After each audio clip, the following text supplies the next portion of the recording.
Hey, hey, hey. I got a few minutes today. It's Saturday, the day before Father's Day. Wanted to welcome everybody here to the live. Let's do a little Q&A on a Saturday.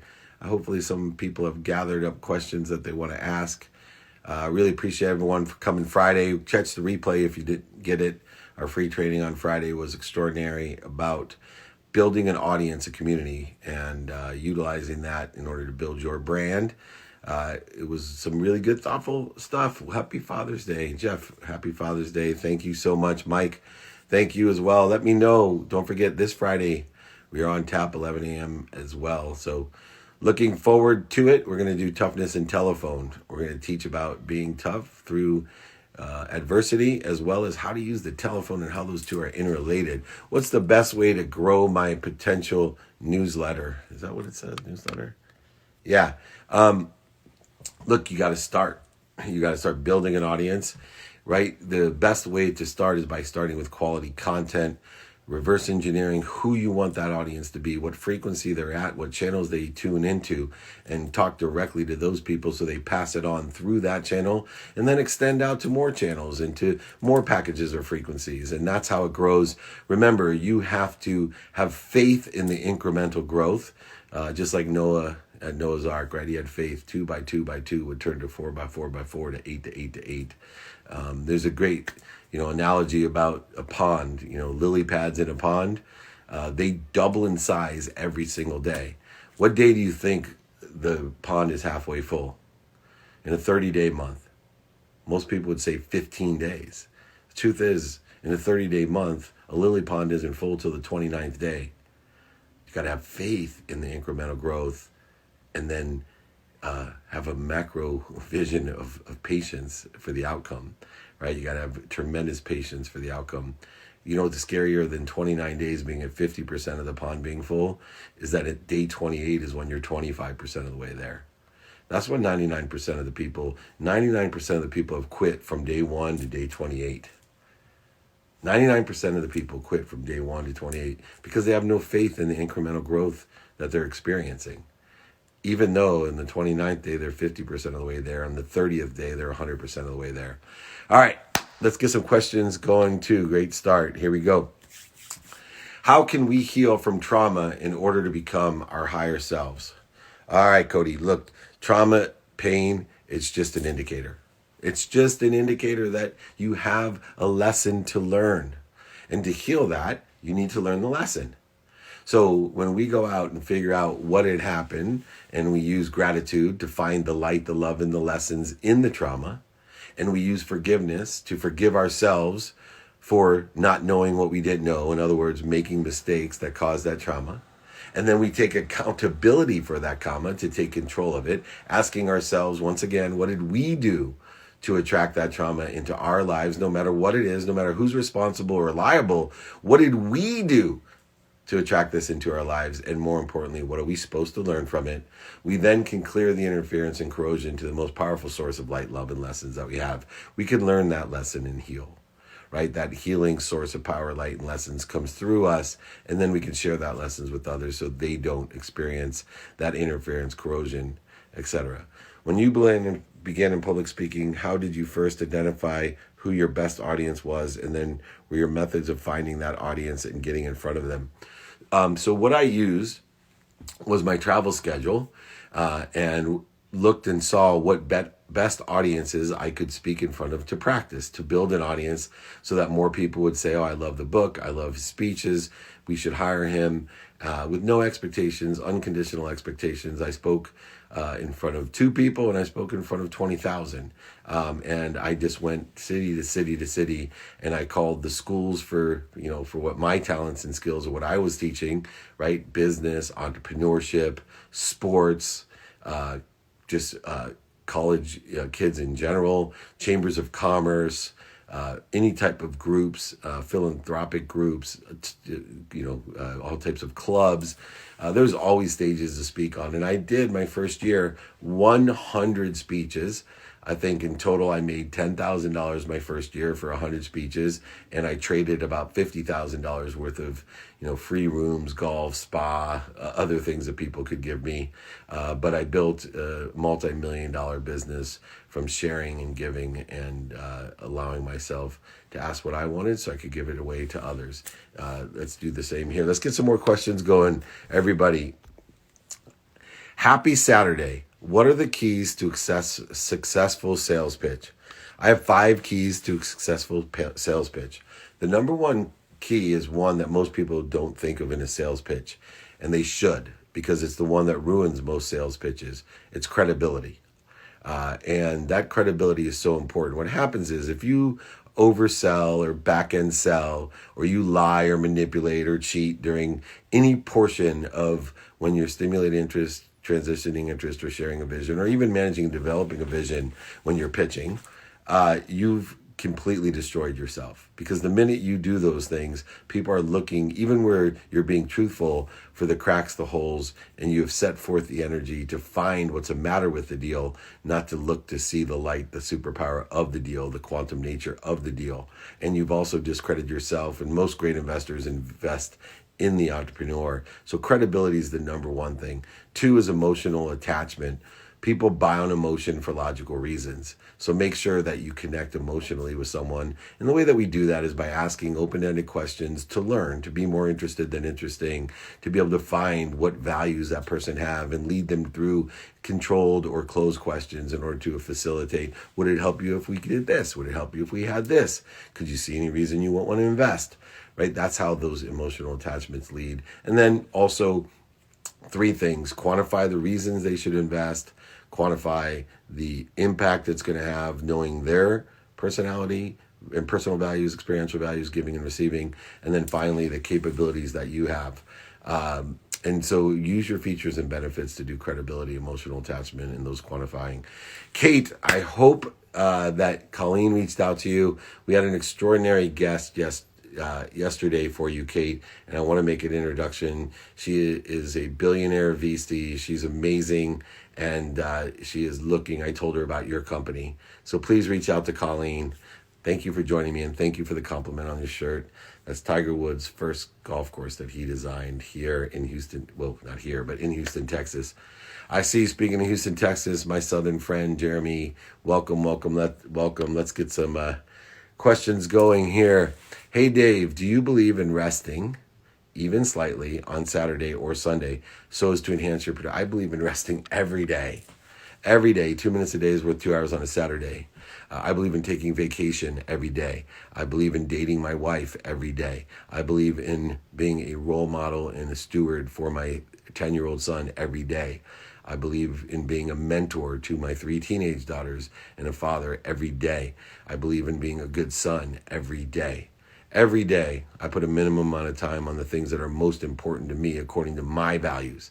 And that's the secret to life, the exponentiality of life, allowing me to have the confidence and the faith in the incremental growth of things, and to be able to have the unbelievable patience for it to materialize.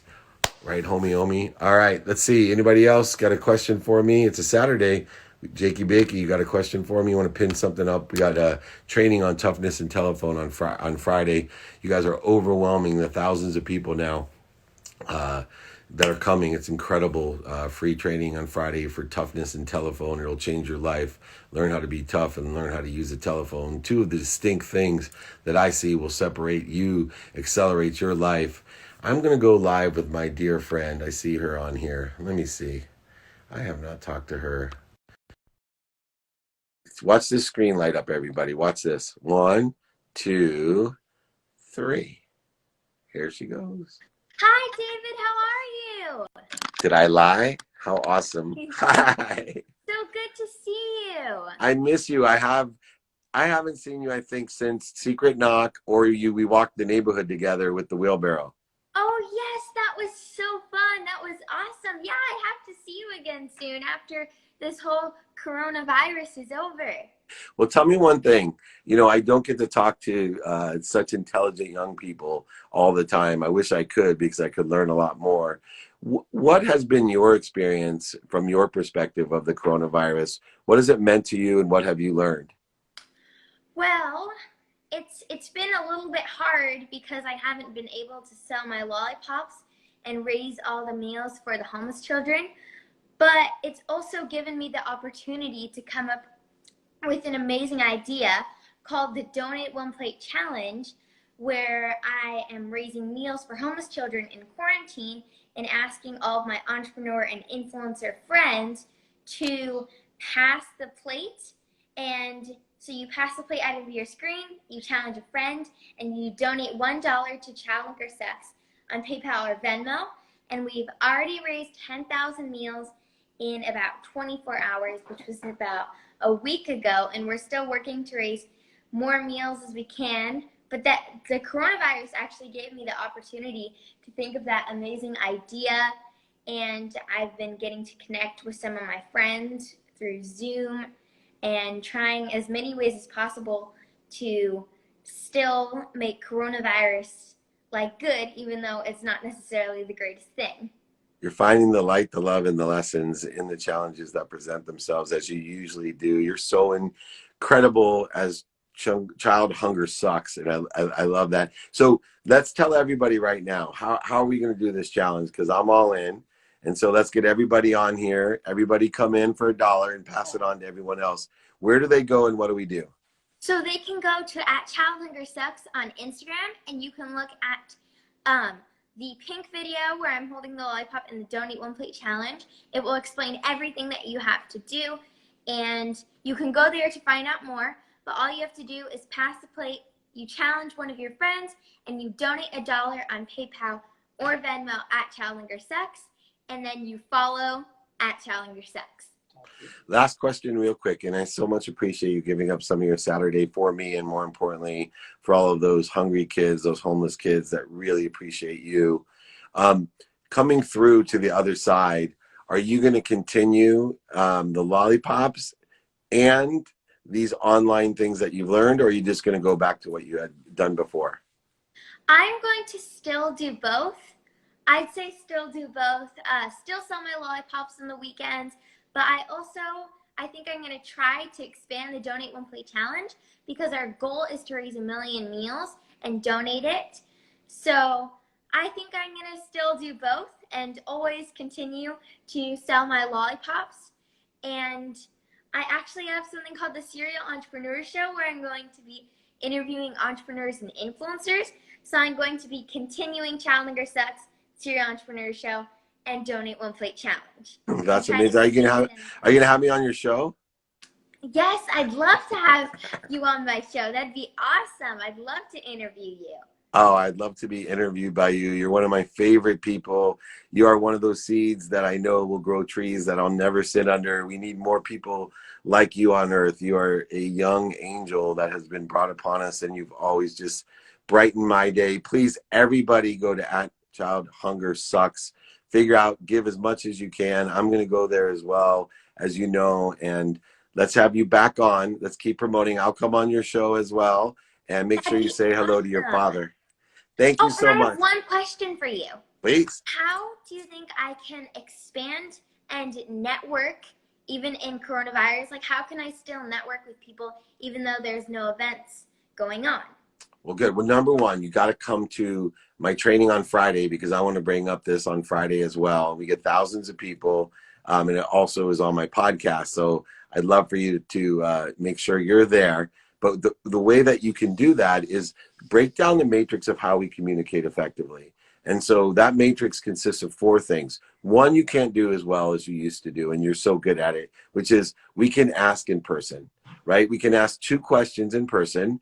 How can I be of service or of value to you, which you do so kindly and beautifully, but also, do you know anyone that can help me? I'm trying to help children. I'm trying to eradicate child hunger. I'm trying to eradicate homelessness for all.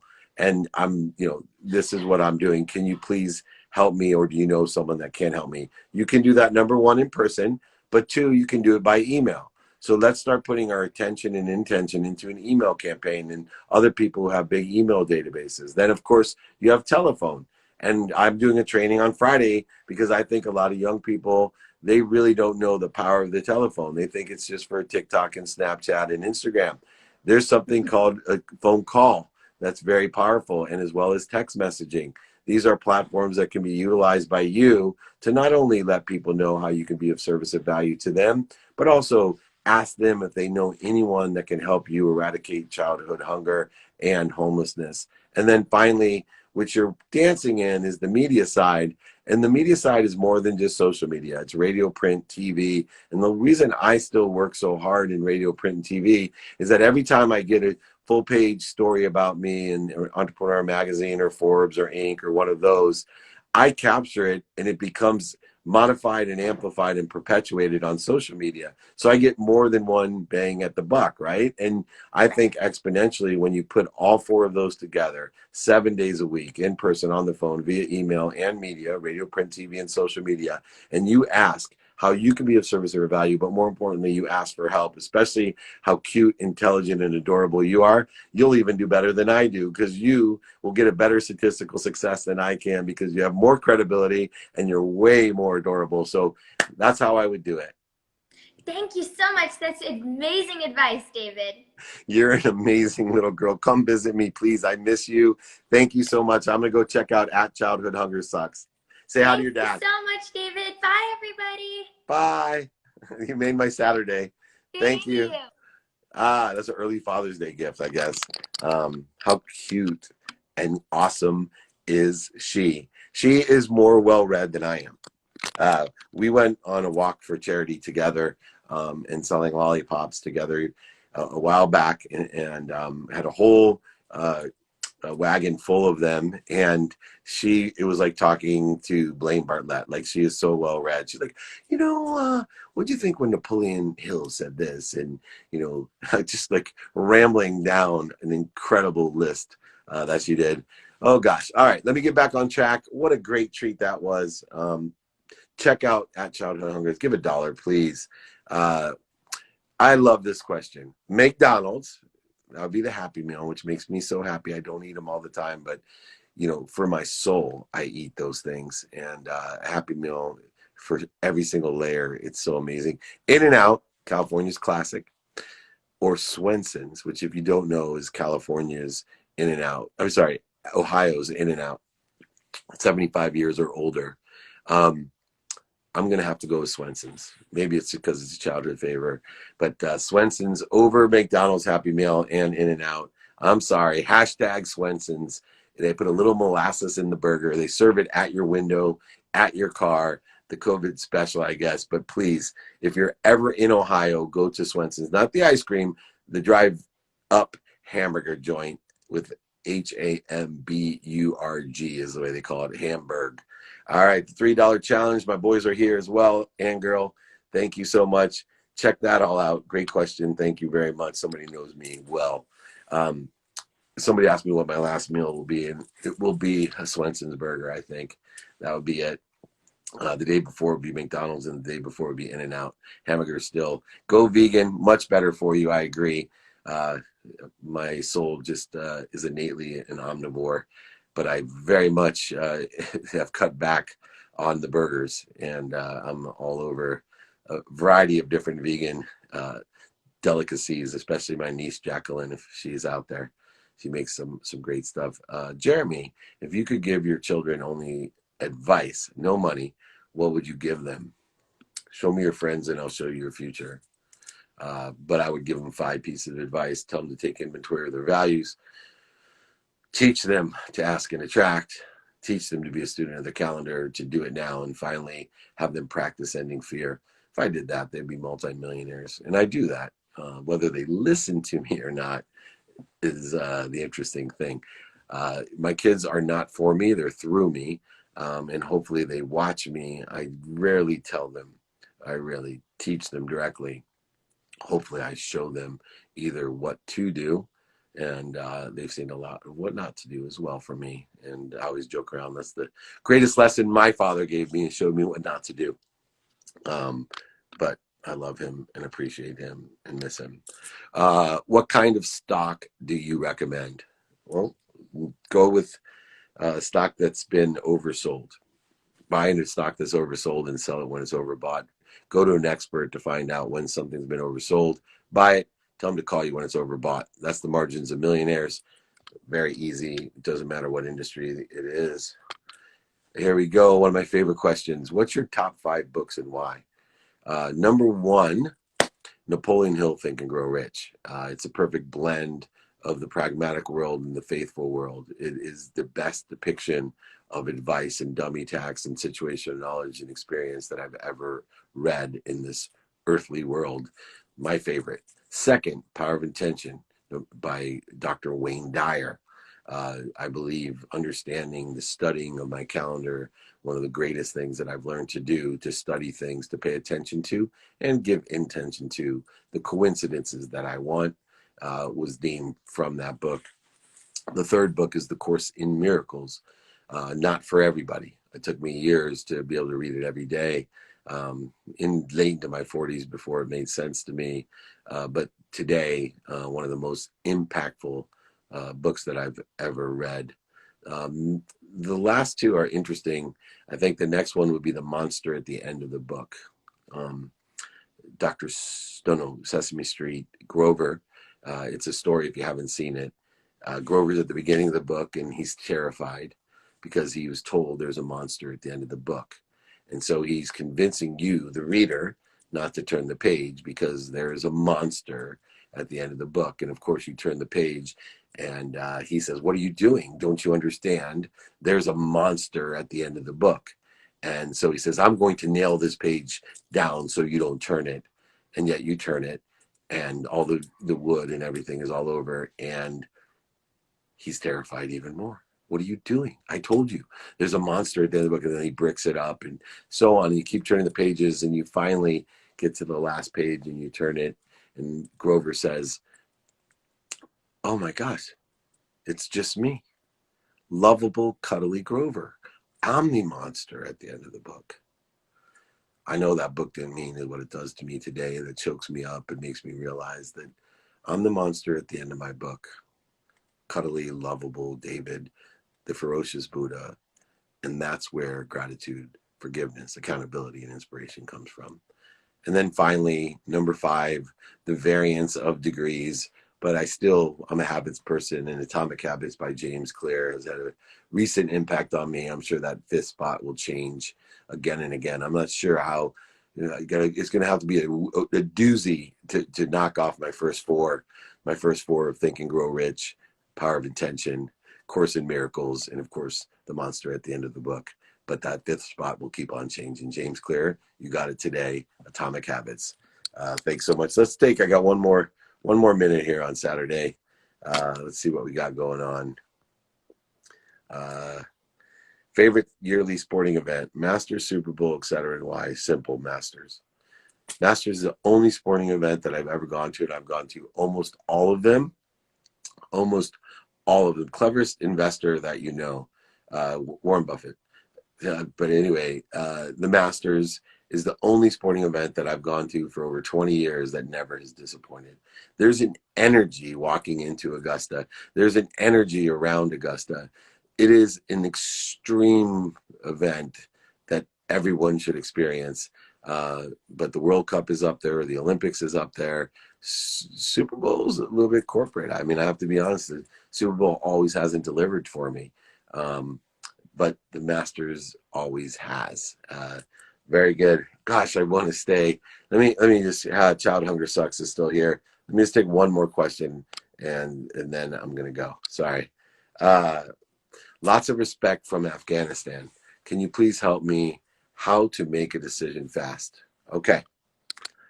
If you take inventory of your values, your personal values, your experiential values, your giving values, and receiving values, if you take inventory every day and you are not afraid of being a hypocrite, meaning you're not afraid of changing your mind, growing, accelerating, and telling people that you've changed your mind, grown, and accelerated, if you're not afraid and you take those values every day, I promise you one thing: making decisions are easy. You'll know what people are feeding you and what people are bleeding you. You know what deals are. Your intuition will go through the roof.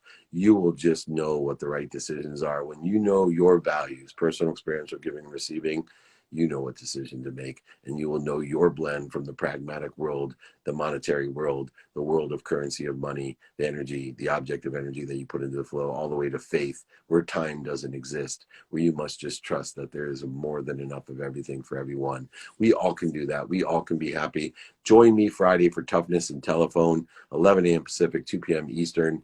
That number down there, you can go ahead and text me at 949-298-2905, or you can email me at david@dmeltzer.com.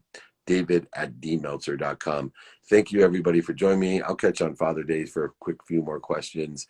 And of course, on Friday's training is free for everyone. Just here to empower others to be happy. That's what we're trying to do. david@dmeltzer.com. Remember, everybody, be kind to your future self and do good deeds. Have a wonderful weekend.